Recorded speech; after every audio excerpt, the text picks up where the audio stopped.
Research supervision is an important aspect of the research degree programs, and research supervision plays an important role in the successful completion of research projects by research students. Effective research supervision is therefore highly important. Now, what is effective research supervision? Why do we need to have effective research supervision? And what is the process, or what are the important aspects of research supervision? These are the questions that I would like to discuss to find answers to in this session. The what of effective research supervision first. So, as we know that supervision is one of the most crucial factors in the success or failure of a student research thesis project.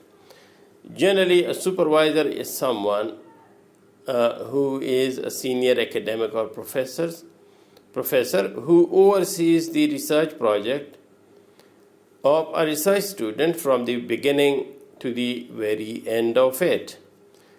And effective research supervision is supervision that adequately assists the research student in the successful completion and timely completion, conduct and completion of the research process. And so generally, the research project or thesis writing is an important aspect of the degree requirements for research degrees such as MPhil and PhD degrees. And so, supervision will be considered effective that helps in the successful completion, conduct and completion of the research project leading towards the award of research degrees. Why is it important that there should be effective research supervision? So, as we know that research degree programs are high-stakes programs, and high stakes are involved on the part of students who have actually invested a lot of time and resources in order to learn the process of research and to get research degrees. Similarly, supervisors are academics at the highest level, and they have academic stakes, they have a reputation there, plus their jobs actually depend on the successful conduct and supervision of research. One of the most important aims of universities is actually the promotion and the conduct of research, and so therefore the universities have stakes in this. The academia in general have stakes in the effective research supervision, because this is how the interests of academia, which is actually in the promotion of good quality research, is something that is ensured through the process of effective research supervision. And then the general socio-economic stakes of the society, because the society, the investment and the resources, they generally come from the society. And it is therefore important for the welfare of the society, for the socio-economic uplift of the society, that the student researchers' research is effectively supervised so that they conduct good quality research and they become good quality researchers. Now, what is the process of effective research, or what are the various aspects of conducting effective research supervision? Well, there are a variety of stakeholders, as I mentioned earlier, but the three main stakeholders specifically in the supervision process of research include the university or institution. So there is the role of the university or the institution, and in order for the university to ensure effective research supervision, here are some of the things that they need to do. The first one is the provision of suitable research supervisors. Now, this is something that is very important. In order for the research supervision to be effective, we need to have good quality research supervisors. And so this is the responsibility of the university to ensure the provision of suitable research supervisors for the research students. Then training and professional development of supervisors. This is especially the case with new supervisors or junior supervisors. So there should generally be training, professional development opportunities, and an induction process in order to develop the new supervisors and to equip them with the kind of skills that they need to actually supervise the research students effectively.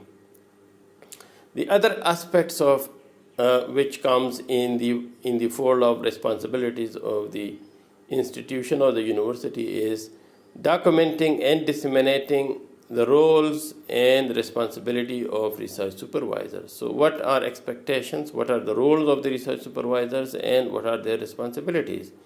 These should be documented and disseminated. Then documenting and disseminating the roles and responsibility of the research students. What are the expectations, what are roles and responsibilities from the students? These should be clearly documented. Then documenting and disseminating research degrees, processes, benchmarks, and expectations. So what are the processes involved in, especially at the research stage? What are the benchmarks and what are the expectations that in the light of which the research project should go on? And then the provision of alternative supportive systems and structures. In many cases, research students find problems and in some cases in dealing with their supervisors, in working productively with their supervisors, or in the kind of structures that are there in the university. So there should be provisions for alternative in case the current structures do not work, or in case, for example, there are issues in the relationship between supervisee and supervisors. Then the second important aspect of effective research supervision is the supervisor's role, which I think is the most significant one. And it is the most significant one because generally the supervisor is in a position of power and authority, and he or she is someone who is considered as the central figure in responding to issues related to the research supervision process. And so here are some of the important requirements that should be there, some of the important aspects of research supervision. The supervisor generally should have adequate knowledge of the requirements of their role. So what is their role and what are the requirements of their role? This role generally is with respect to students. And with respect to students, for example, provision of guidance and counseling related to academic and non-academic issues.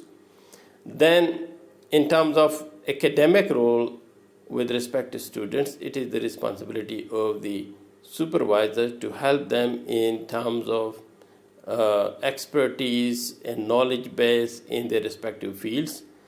The supervisor also has ethical responsibilities with respect to students, that is, ensuring the academic, personal, social, and psychological well-being of the students. And so I consider this in the fold of ethical responsibilities of the supervisor with respect to the student.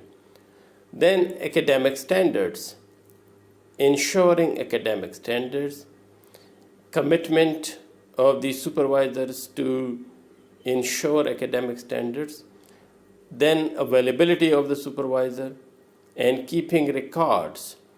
These with respect to the progress of the research students. These are important responsibilities of the research supervisor. The supervisor also have responsibility in terms of the intellectual, personal, and professional development of the students, of the research students. So the research students need to intellectually grow, to personally grow, and to professionally grow during the process of research supervision under the supervision of the research supervisor. Lastly, the student's role. Well, this is again everything in a research study actually revolves around the research student, and therefore it is important that the student also know their role, and they take the first one is taking responsibility in leading the research process. As we know that one of the most important stakeholders in the whole research supervision process at the research degree level is the student. And therefore, it is important that the student takes responsibility and leads the research process. In some cases, students think that they will be treated like maybe college or school students and spoon-fed or something. That should not be the case. Then the understanding the rules and roles on and the supervisor.